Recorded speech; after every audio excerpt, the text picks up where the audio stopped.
All right, we lost.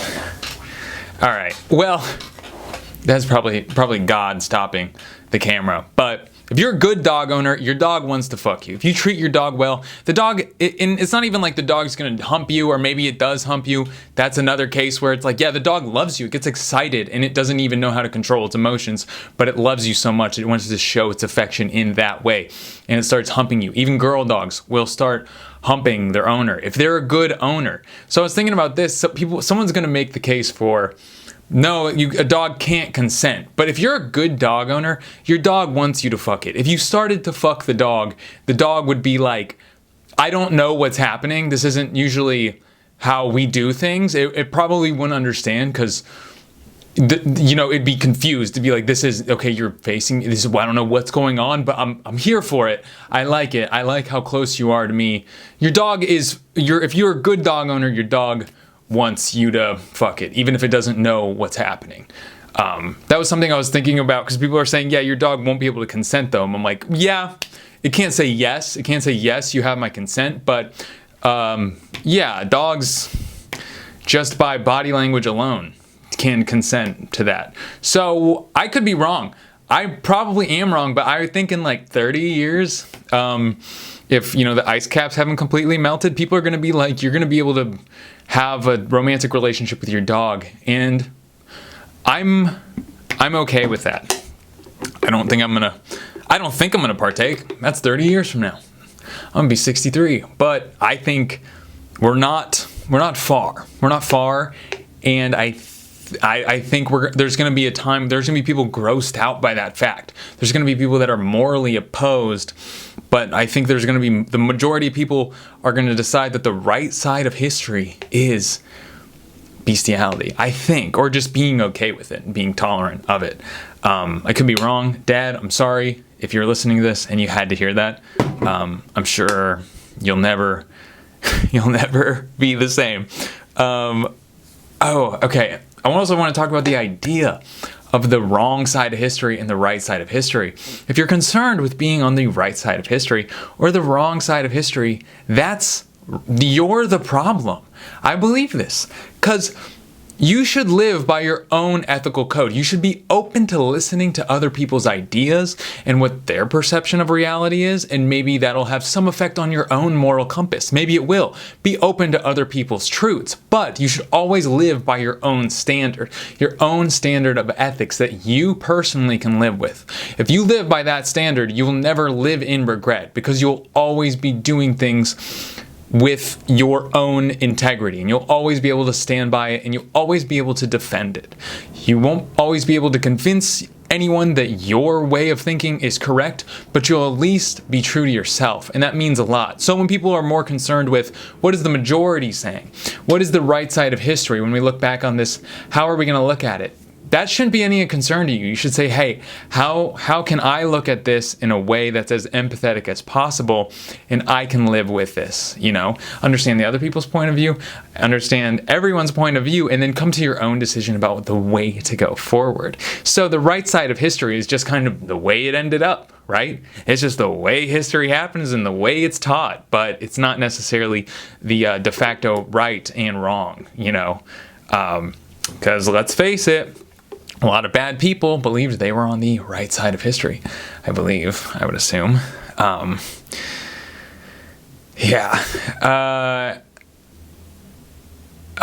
my gosh. I have so many funny ideas. I was thinking about, this one's really messed up. I had this idea of I was watching a guy fillet a fish and just so casually filleting a live fish. He was he was mutilating the body in a way that was necessary to the preparation of the fish. Okay?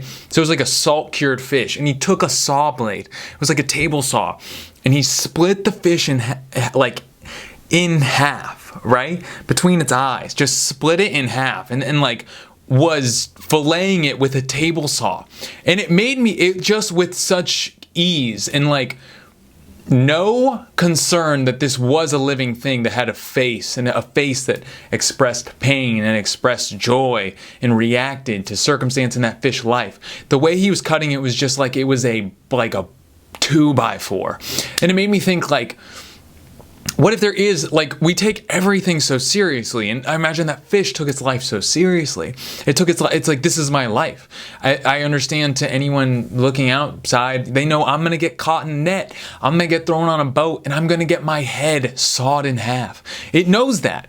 It knows, to a fisherman, the fisherman, it's entirely possible that fisherman never thinks about that fish's life or what that fish experienced. And that's funny to me. That's really funny, because I thought about, like, what an alien race, like an alien race comes down and they decide, hey, these are, we can harvest these humans. We can harvest these humans. They make great food. We can raise them, and then we can pull them out of the earth as we need them. They can reproduce, and we can farm humans. And I just had this vision of an alien, like a large alien, filleting me. Just filleting me, and then just, like, filleting the rest of my family, just preparing a dish for their or being fried in a deep fryer or something like that. So it is it's impossible to look at anything or anyone else and imagine that their life is as significant as yours.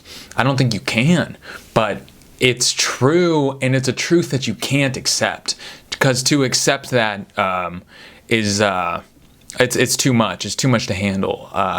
The thoughts and feelings of every living thing, and how they're feeling. Because I believe I believe this. I think, as humans, we are empathetic, and to our own detriment, to protect ourselves, we become callous and we become apathetic, and it's easier. Or even worse, we justify it and say, oh, they had it coming.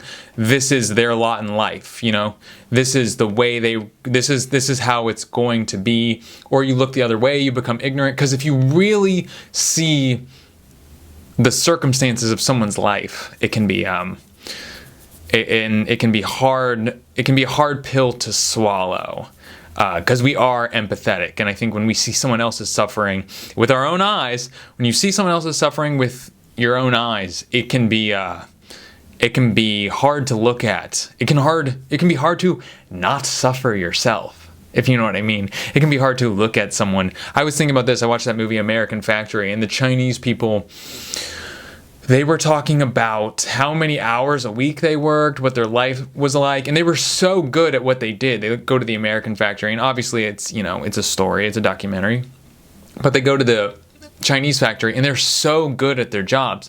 They're incredible, and it almost feels like, man, it's because their boss looks at them as a well-oiled machine, like literally looks at them like a machine, and if something happened to them, they'd replace the part of the machine. But they were talking about their lives, what their lives are like, what they go back to, the home they go back to, what their weekends look like, their one-day weekends, and how that is. And watching it, I had to turn it off. I had to turn it off because I just couldn't. It made me feel too bad, because it's hard, and I don't know where to draw that line. I don't know where to, because I didn't know what I would do. Somebody's got to make windshields. Should I go over there? Should I go get a job? Should I relieve their shift? Maybe. Or I just either have to accept the fact that that didn't happen to me. I wasn't born there. I wasn't born into those circumstances. So that's tough. So I think we are really empathetic. And at the end of the day, we could all get filleted like a fish by an alien, and we'd all be subject to that fate. We wouldn't be able to go to the alien race and say, hey, no, but I'm a king. You don't understand. I'm a king here on Earth. I'm very important to the Earth. They need me. I'm not like the rest of the humans. I'm very important. You don't understand. Because to them, they look back and it's like, you're a fish. Like, you're a fish. Fisherman doesn't care who the king of the fish are. It is whatever. It doesn't matter. It all tastes like fish at the end of the day. Yeah, that was something kind of horrifying that I was thinking about. The boy didn't blush. This would be a really, everyone who thought, this was so stupid. Everyone who, when people say, I thought I was going to die. Every time you hear that, remember, like, everyone thinks they're close to death. Everyone, and there's no way to actually judge that because everyone says, I think I was going to die. Everyone who thought they were going to die didn't die. So most people don't die. Do most people not die? Or all these people that like, oh, I thought I was going to die and I did die. They're saying that in the afterlife? I don't know, but it's just a funny thought. Like, everyone that's ever said, man, I thought I was going to die, didn't die. So I think we're so afraid of death that a lot of circumstances where we're not going to die, all of a sudden our brain is like, this is it, I'm going to die.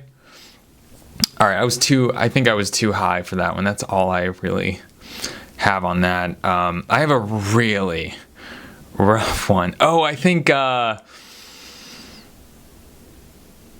the best way to argue with someone is to say, I think we're being a little bit insincere. I think that's I feel like a lot of times when we're arguing, and I do this myself, I'll get into an argument about someone. I know when it's like completely detached from the way, like what I actually have, the information I actually have to offer the person, and it becomes just like about ego. And let's say I get really into a debate about global warming, right? And with like my dad, maybe we get into, well, I wouldn't do this. This is not who I am. Maybe like 10 years ago I would have. I get into a debate and I don't really know what I'm talking about. I don't know if my dad knows what he's talking about, but I sure as shit don't know what I'm talking about. And I'm arguing a case on behalf of, for the fight against global warming, and I'm being really passionate, and I'm saying my passion is coming from a place of empathy for the world. And it wasn't. It's not. It's really just like an ego thing because I think my dad thinks he's smarter than me, and that offends me, and I don't want him to, I want him to know I'm a smart guy that went to college or whatever. I think if my dad were to say to me, hey, perhaps we're being a little insincere. Perhaps the emotion and passion you're talking with maybe isn't coming from a place for concern for the environment as much as you're saying. Maybe it's not, maybe it is. I'm not to say, but it's worth exploring the idea that maybe you're being a little insincere. And I always think that with people, when someone does there's some sort of argument about anything and someone attacks the person's character, if someone just comes in and says, hey, perhaps an idea to explore is maybe this anger and oftentimes hate is coming from a less noble place than we're saying it is. I say this to myself. I don't say this. This isn't about anyone else but me. But I always think that if I get really worked up, it's because my ego's involved and I need people to know I'm really fucking smart. Yeah, that's really important to me. Man. Oh, I was thinking about who was the first person to watch, spectate, because I listen to so many sports podcasts. I listen to so many basketball podcasts. I was thinking about, let's say soccer was the first game. Because it's crazy to me. I listen to, Zach Lowe, and his job is to watch other men do their job and predict what's going to happen when the men do their job again, right? His whole job, he's paid very well to, watch a game, talk about what happened and what could potentially happen in the future. Also, replay old events with what ifs, with hypothetical past scenarios that'll never happen. What if Kawhi Leonard never rolls? All those sort of things. That's his job. That is a part of the ethos of entertainment in sports. And I think it's pretty wild if you were to take the first guy that ever watched a soccer game, that watched a couple guys, a couple guys in a tribe or something, a early primitive society where let's play a game, let's play a little game, let's kill a little time, have a little fun, little competition. They played a soccer game and one guy watched the soccer game. And then he goes back to the village and somebody asked him, what happened in the soccer? You went to the game? You were watching? Oh yeah. What happened? And then he broke down the game in a way that made the person feel like they were there. And then also gave backstory to the players in the game. And then everyone gathered around him and was this is more interesting than the game itself. Is this guy talking about the game? I think that's like a funny idea. The first like sports commentator, where the guy that was actually so good at giving context around the game that it actually became more entertaining than the game itself. Well, that camera ran out. But the other thing I wanted to talk about, oh man, this is like such a wild ride. Okay. I was thinking about origin theory, you know, what happens when we die? What's the meaning of life? Is it important? Just kind of like the fish and the filleting the human being. All right, what if like I think a lot of people do struggle with that. Like, what's the meaning of life? What am I doing here? What is my purpose? Am I supposed to like, how can, a lot of times people don't think of like, oh, I can enjoy my life. How do I enjoy my life? Do I enjoy my life at the expense of others? It's so confusing that there's no manual to life. There's no book to say, oh, here's the like. What if there was like someone knew, they were like, God came down, something so supernatural that nobody could actually deny it. Like a man coming from the sky, gathering everyone around and saying, hey, I'm God. The point of all this was to get as many, whoever dies with the most wealth to their name is the winner. And then you get to the end and we have a little prize ceremony. After that, I'm not telling you what happens, but that's the meaning of life. It's to collect all the like financial resources. At the end, we'll do a big breakdown. We'll kind of go through everyone. We'll rank everyone. We'll talk about it. We'll have a little award ceremony, but that's it. That's why I made you all. That's the point. Anything else is just kind of whatever you want to do, but the main purpose of life is to accumulate wealth. And we'd all be like, oh, damn. That makes it so simple. But we don't have that. God hasn't done that. Or whatever. A creator hasn't done that. So none of this really, like, if you're an agnostic like me, a lot of it you're like, I don't really know anything for certain. So I had this idea, like, what if all major, because life is, you know, we exterminate roaches and we raise animals and we kill them and we eat them. Like there's things where we thoughtlessly kill certain things, but humans were like way more judicious, and we'll fight for other humans to stay alive, and we feel a personal responsibility to stop genocide, right? To stop thoughtless killing.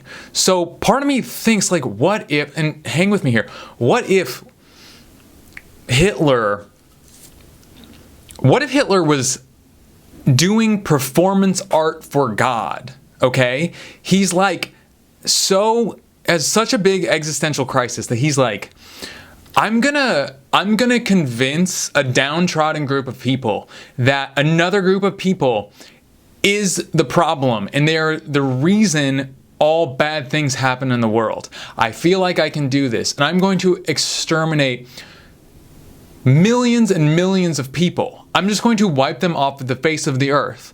I'm going to exterminate them like pests. And then I'm going to look at God and say, pretty crazy. Or is it crazy, God?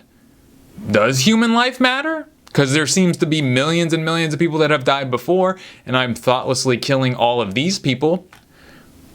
Are you going to stop me? Are you going to intervene? Are you going to let this happen? It's almost like this is my attempt to call out to God and say, are you going to do something? Are you paying attention? If human life does matter, if what you created, our sentient beings, is important, and slaughtering millions of them is not good, are you going to stop me? You know, is he like, pretty crazy? Pretty crazy. You going to do anything? No? And he probably, you know, like he didn't even care. He was like, yeah, I killed millions of people, but like millions of people have died and it sucks, but I don't know.